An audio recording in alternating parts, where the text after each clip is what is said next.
ये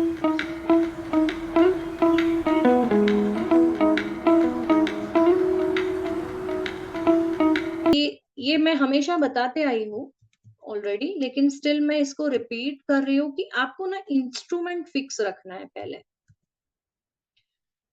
राइट?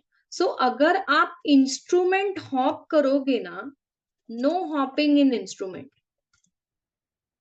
ठीक है? अगर आप इंस्ट्रूमेंट हॉप करोगे तो आप वो पर्टिकुलर इंस्ट्रूमेंट को जानोगे ही नहीं। फॉर एग्जाम्पल, अगर निफ्टी आपका इंस्ट्रूमेंट है, राइट, और आप निफ्टी को ही ट्रेड कर रहे हो, let's say last 1 year, 2 year, 10 year से आप निफ्टी को फॉलो कर रहे हो, निफ्टी पे ही ट्रेड कर रहे हो, so it is like your child, right? ये आपका बेटा है, ये आपकी बेटी है, ताकि आप उसको जानते हो, आप उसको पूरी तरह से जानते हो, क्योंकि आप सपोज इसको 5 साल से 10 साल से ट्रेड कर रहे हो। अगर आपने लास्ट मंथ निफ्टी ट्रेड किया है और आपको रिजल्ट खराब आया है, मतलब अगर निफ्टी का कोई भी स्ट्रैटेजी आपने लॉस में क्लोज किया है और आप अभी हॉप करते हो, आप सोचते हो कि नहीं नहीं अब मुझे निफ्टी छोड़ देना चाहिए और मैं तो अभी स्टॉक्स पे शिफ्ट होती हूँ, ठीक है? सो अभी स्टॉक्स में अगर ये मंथ में आपने किया, जैसे आज आपने निफ्टी का मूव देखा कि इट इज 400 प्लस, ठीक है, 400 पॉइंट से भी ऊपर गया है निफ्टी, और आप तो शिफ्ट हो चुके हो स्टॉक्स में। हम्म, तो क्या होता है, साइकोलॉजी हमें क्या बताती है, अरे लास्ट मंथ तो मैं निफ्टी पे ट्रेड कर रही थी, लेकिन लास्ट मंथ तो इसने मुझे कोई पैसा दिया नहीं, बहुत सारा लॉसेस करवाया due to volatility and all, ठीक है? और अभी मैं इस मंथ जैसे ही मैंने निफ्टी को छोड़ दिया, मैं स्टॉक्स पे आ गई, तो आज तो ये बड़ा ट्रेंड दिखा रहा है, कल भी बहुत अच्छा ट्रेंडिंग था,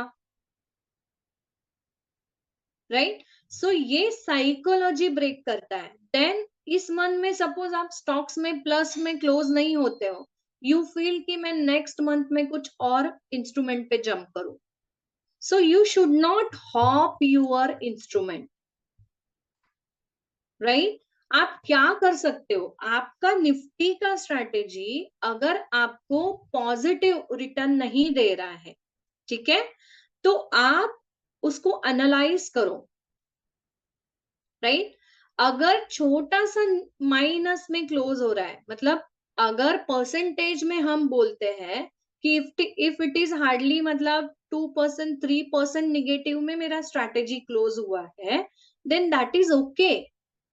कभी कभार ऐसे होने वाला है कि मेरा स्ट्रैटेजी निगेटिव में क्लोज होगा मंथ में, इसके लिए जो पोर्टफोलियो हेज या स्ट्रैटेजी हेज का जो कंसेप्ट निकल के आता है, जो हम यूज करते हैं, तो स्ट्रैटेजी हेज हम इसी के लिए यूज करते हैं। लास्ट मंथ में मेरा भी निफ्टी का स्ट्रैटेजी ने मुझे बहुत सारा निगेटिव रिटर्न दिया है, लेकिन जो दूसरे जो दो स्ट्रैटेजीज थे, उन्होंने वो कवर अप किया है, राइट? तो आपको अल्टीमेटली क्या करना है, एक स्ट्रैटेजी, एक इंस्ट्रूमेंट एंड कंसिस्टेंसी उसमें, और वो रूल्स आप चेंज नहीं करोगे। एक बार आपके रूल्स डिसाइड हो गए कि मैं इस प्रकार से इसको ट्रेड करूंगी, तो वो सिमिलर रूल्स आप वो स्ट्रैटेजी के रखोगे, आप एवरी मंथ रूल भी नहीं चेंज करने जाओगे। अभी द क्वेश्चन इज रूल कब चेंज करोगे? अगर आपका निगेटिव रिटर्न्स, बहुत बड़ा निगेटिव रिटर्न्स आया है, या things like win rate is really very low, ठीक है, और विन रेट और जो भी आप आरओआई, ये अगर आप देखते हो आपके डेटा के हिसाब से, ठीक है, और वो मैच नहीं कर पा रहे, for example my win rate is let's say 50%, ठीक है, लेकिन मेरा जो आरआर निकल के आ रहा है, रिस्क टू रिवॉर्ड रेशो निकल के आ रहा है डेटा के हिसाब से, and it is suppose 1:1, then the system is not going to work. तो तब जाके आपको चेंजेस करने, तो चेंजेस क्या करोगे, कैसे करोगे ऐसे सिनारियो में चेंजेस? क्या करोगे आप?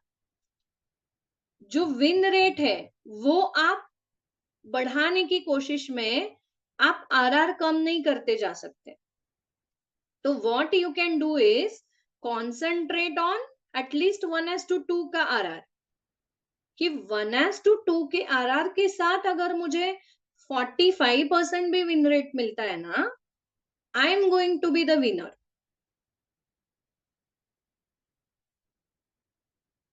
Clear? So no hopping, no instrument hopping, no strategy hopping, and consistency in execution, risk reward maintain करो, राइट? पोजिशन साइजिंग करेक्ट रहनी चाहिए, एंड जो अलोकेशन है, if you are trading multiple strategies even if in algo also, अगर 3-4 strategies algo में भी है लेकिन उनके अलोकेशंस करेक्ट होना जरूरी है। जो मेरी बेस्ट परफॉर्मिंग स्ट्रैटेजी है उसको मेरा 50% के ऊपर का अलोकेशन रहेगा, मिनिमम 50% रहेगा। और जो मेरे बाकी बचे कुचे जो ऐसे छोटे छोटे चलने वाले स्ट्रैटेजीज है जो सपोर्टिव है, उनको फिर आप बचे हुए 50% में मैनेज करो।